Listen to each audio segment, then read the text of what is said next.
Iki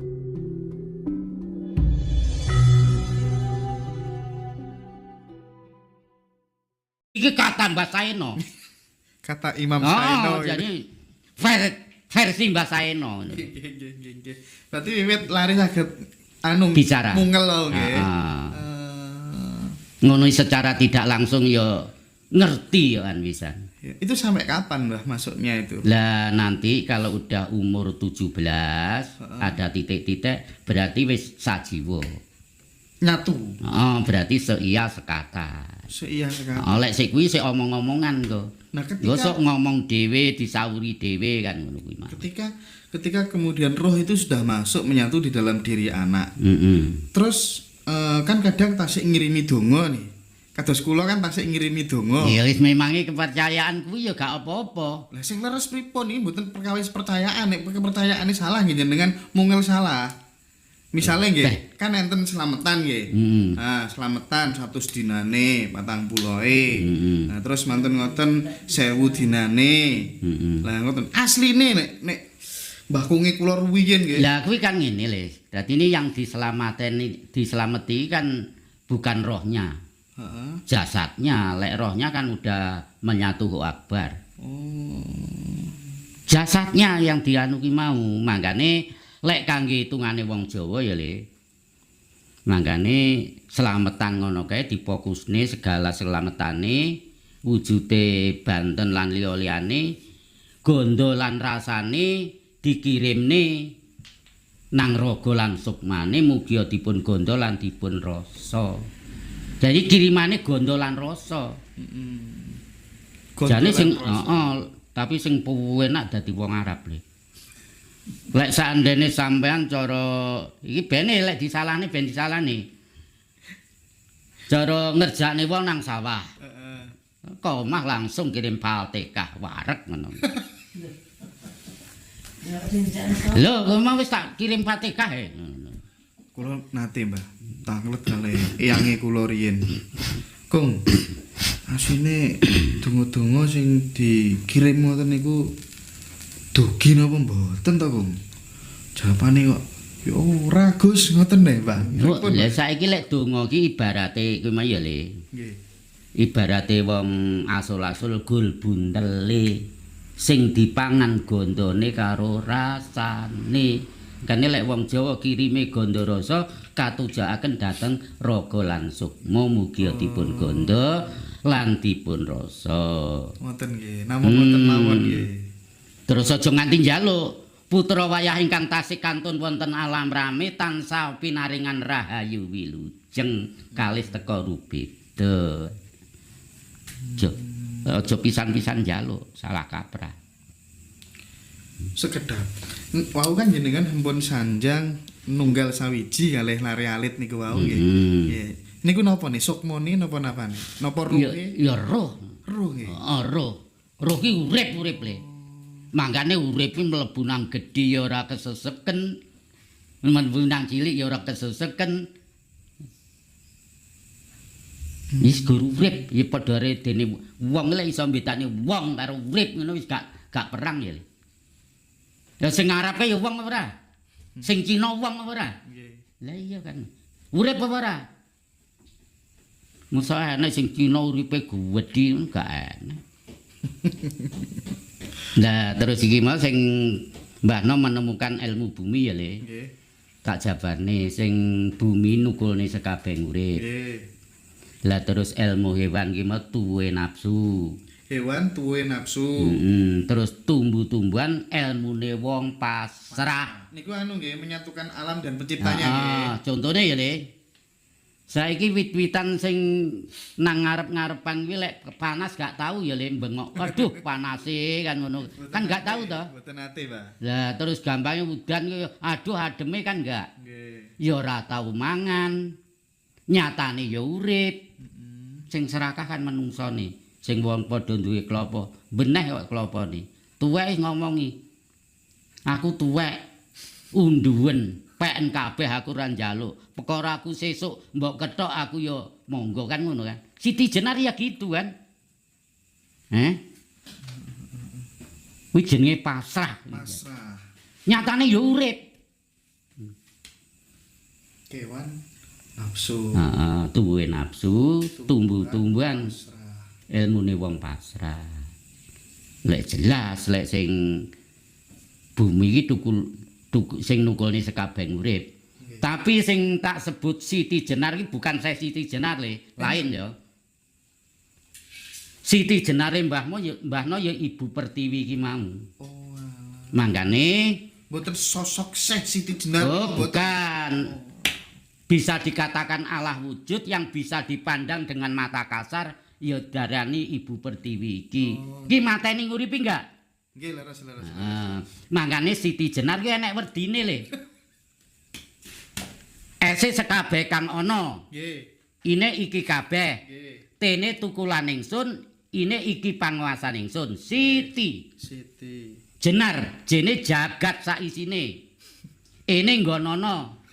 Ene ning aja rebutan. Ane alamku langgeng. Ere rahayu selaminyo. Ora melok gawe aja rebutan tanah.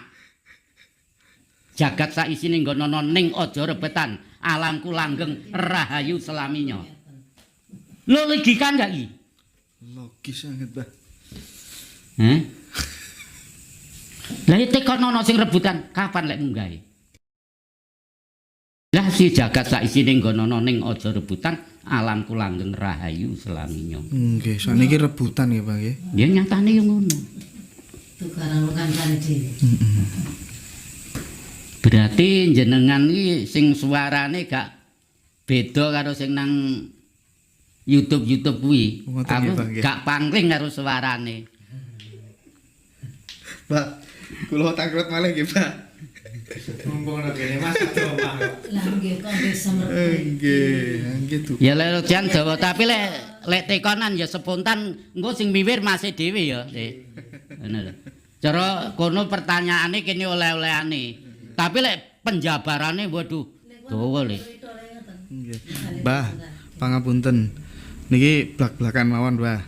Jenengan napa leres jenengan nate angsal amanah saking Bapak Proklamator, Mbah. Iya. Pripun niku criyose, Mbah? Ya dalam perjalanan iki kan kon ngedekne tuntunan Jawa. Ya sajaran Bung Karno lah istilahnya kan tuntunan Jawa ngono ya. Nggih. Tapi kongkon barengi ngedeke bendera merah putih le. Lek ora dikanteni ngadeke bendera merah putih angger mulai ndengongok dipidhek. Boleh wis kadung cara nyusepe kesuwen.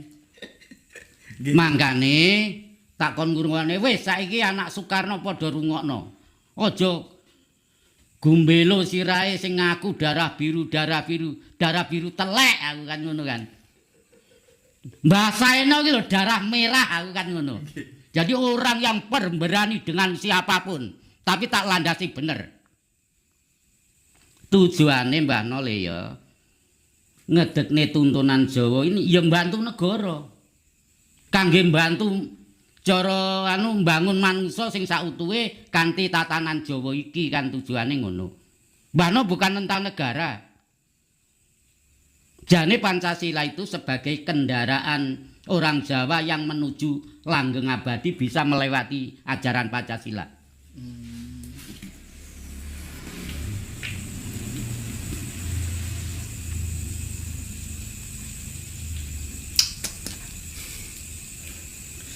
Niku Mbah, angsale amanah niku lewat nopo, Mbah? Mbah No kan pas nang pesisir termasuk Mbah ngene Mbah Nenbojaya ngrajakan kono. Nggih. Ya kuwi kan makam Mbah Tirta Samudra iki kan dibangun karo spirituale Soeharto, Pak Ibul. Ya lek sing bangun Mbah No, lek duwite aku ora urus. Sama di situ 4 bulan ya perjalanan. Lah terus akhire aku iki turun nang pas ngen makome kuwi. Mujur ngono, mujur ngalor sembujung. Sampai itu ada amanah yang Karno untuk melanjutkan ajarannya. Iya. Wis ngono kuwi mau mbahno ora iso lek kon goro. Nggih. Bagi orang yang percaya, kalau ndak percaya mbahno ya gak apa-apa. Nggih. Mbahno gak kepingin dipercaya. Percaya monggo, ora percaya monggo, sing ora terus mbahno ki sandene diunek-unekne model piye ya ora gumun, wong sing ngonekne cangkem-cangkeme dhewe gak merugikan kan? Nggih. Ngono ae penak. Terus tiang-tiang napa tokoh-tokoh napa Kak kados Bung Karno ngoten niku menawi sampun kapundhut kan jatosipun nggih. Nggih tak. Lho saiki ngene ya, Le. Kuwi tak terusne nalika mbahno diuji karo Bapak Guru ya. Nggih. Terus terang. Nggih. Siji kon ndelok jerone Ka'bah. Terus ping pindho kongkon ndelok kuburane Muhammad, ping telu kongkon ndelok kuburane Soekarno. Jawabane semua betul diancungi jempol das ngene. Apa jawabane, Mbah? Ya kenyataane ya saiki wani mbahno. Cara sakndene gambar ya. Nganti Profesor Dr. Surdasirno iki mbahno saking engkre. Mas. Engko lek enek sayembara anu kongkon delok jerone Ka'bah mbahno daftarno. Tapi kudu disaksikan dunia. Engko lek nganti ora bener tak gambar ngene mbahno didor monggo kan. Lu tenan iki. Oleh-oleh roh kan nengkres ngono. Heeh. Ya ora infolae wis ero. Kan penak to wong lek seru. Nggih. Ya gur ngono kuwi mah. Nah nggih napa jawabane? Nenten kene lebete Ka'bah. Ya manggane wong sing wis nang Ka'bah iki kan ya termasuk surga donya. Careme kakung putri terus alate kakung putri iki apa ngono ae wis. Ngene Jati Kusuma enek ya an. Nggih ngarepan. Oh nggih. Linggayoni. Ya wis ngono kuwi mau. Lah terus Lah terus aku nganti kan mungkin Jati Kusuma tahu apa?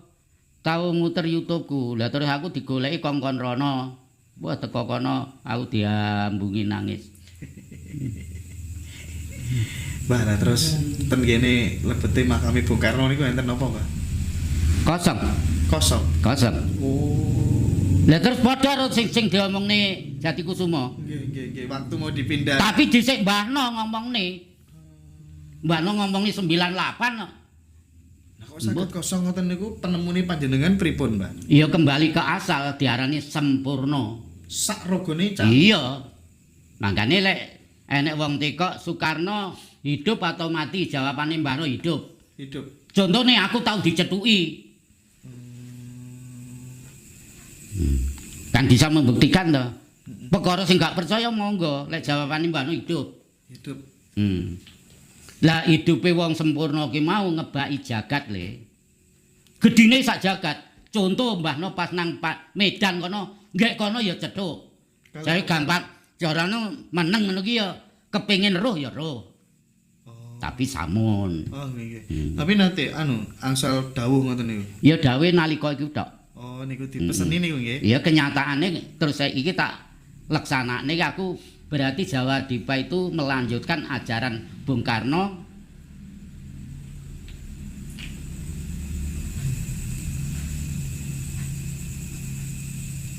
Dadine lek ya kuwi mau lho, tapi kan ya lek diramesi karo sing umum iki kan kudu njata simbah saena kan ngono to.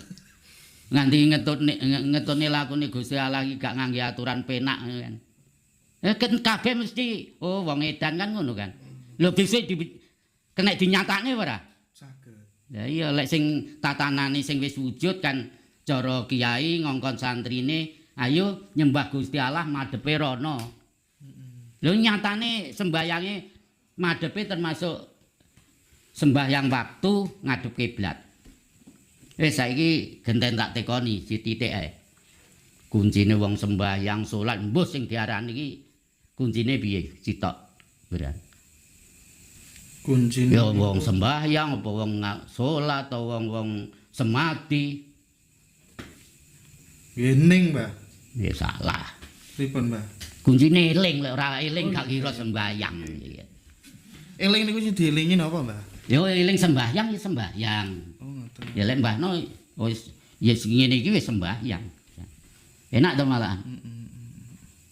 Apalagi nganti sewengi gak turu ya berarti sembahyang sewengi. Berarti dikir wengi ingkang suwe, kudu weteng ingkang luwe. Kuwi ora insyaallah yakin kuwi. Aku yakin kuwi lek gelem kuwi.